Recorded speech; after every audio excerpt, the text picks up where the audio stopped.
নমস্কার, আমি শ্রেয়সী ঘোষ, আপনাদের সবার প্রিয় শোনাই। চলুন আজ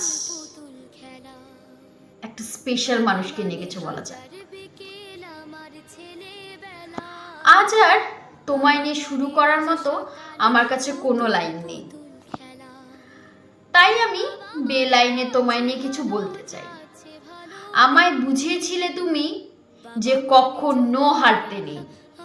আমায় বুঝিয়েছিলে তুমি যে কখনো ভেঙে পড়লে চলে না। আমায় বুঝিয়েছিলে তুমি যে জীবনে অনেক কিছু হয়, সব মেনে নিতে হয়। আমায় বুঝিয়েছিলে তুমি জীবনটাকে খুব করে উপভোগ কর। তোর জীবনটা তুই তোর মতো করে কাটা, তোর জীবনটা তুই তোর মতো করে উড়ে বেড়া।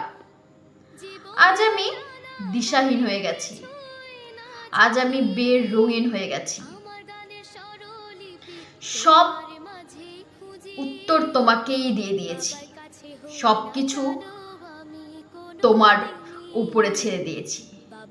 সিদ্ধান্ত তুমি নেবে, আমি শুধু তার সম্মান রেখে তাকে কখনোই উপেক্ষা করব না। বিশ্বাস বলতে তুমি, শুধু তোমাকেই, তুমি ছাড়া আর কাউকে কিচ্ছু বলতেও পারি না। তাই তোমার উপরেই আমার সব থেকে বড় ভরসা, আমার সব থেকে বড় বিশ্বাস যে তুমি আমায় নিরাশ করবে না, তুমি আমায় ফেরাবে না। বাকিটা তোমার উপরে, তুমি কিভাবে সবকিছু ঠিক করবে নাকি করবে না সেটাও তোমার উপরে। তোমার কাছে সব থেকে দামি ছিল আমার মুখের হাসি, আমার খুশি থাকা। আমার মুখের হাসি কোথায় এবং কিভাবে, এবং আমার খুশি থাকাটা কোথায় এবং কিভাবে, সেটা আমি সব তোমায় বলে দিয়েছি। এখন আর আমার কিছু বলার নেই, আমার আর কিছু চাওয়ারও নেই, আমার কিছু আর পাওয়ারও নেই। এখন সব কিছুই তোমার ওপরে, যা দেওয়ার তুমি দেবে, যদি না দেওয়ার হয় তুমি নেবে।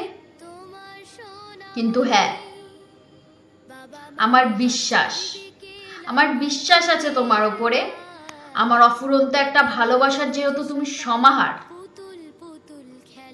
তুমি, তাই আমি ভরসা করতে পারি,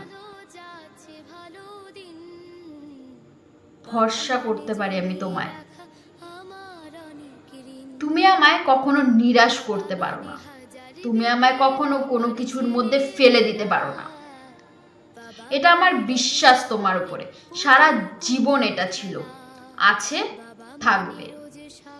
ভুল বুঝো না আমায়, আমি তোমার কাছে আমার মাথা নত করে সব কিছু দিয়ে দিয়েছি। এবার তোমার পালা, তুমি আমায় কিভাবে ফেরত দেবে নাকি ফেরত দেবে না। নমস্কার, ভালো থেকো, ভালো রেখো।